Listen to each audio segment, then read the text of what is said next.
மெதுவாக வரும் ஆபத்து. ஒரு நாள் ஒரு விஞ்ஞானி ஒரு தவளையை எடுத்துக்கொண்டு அதை நேரடியாக சுடு நீரில் போட்டார்.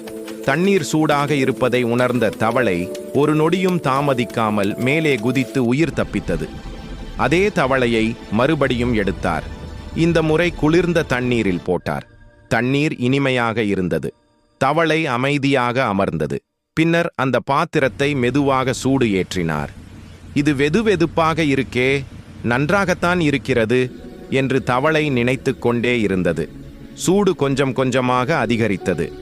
ஆனால் அது ஆபத்து என்று தவளைக்கு உணரப்படவில்லை. ஒரு கட்டத்தில் சூடு தாங்க முடியாத அளவுக்கு உயர்ந்தது. அப்போது குதிக்க முயன்றது. ஆனால் உடல் சக்தி இழந்திருந்தது. அதே பாத்திரத்திலேயே தவளை உயிரிழந்தது. தவளை இறந்தது குதிக்க முடியாமல் அல்ல, ஆபத்தை சரியான நேரத்தில் உணராததால்.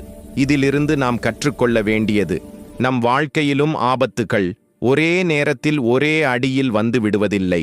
சிறு கடன், மெதுவாக அதிகரிக்கும் வேலை அழுத்தம், கவனிக்காமல் விடும் உடல் நலம், நிம்மதியை கெடுக்கும் உறவுகள். இப்போ பிரச்சனை இல்லை, பிறகு பார்த்துக்கலாம் என்றுதான் அவை தொடங்கும்.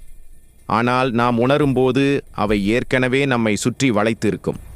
அதனால் கேள்வி இதுதான், நான் எந்த பாத்திரத்தில் அமர்ந்திருக்கிறேன்? இப்போதே குதிக்க வேண்டிய நேரமா? ஆபத்தை தாமதமாக உணர்வதை விட சரியான நேரத்தில் முடிவு எடுப்பதே புத்திசாலித்தனம்.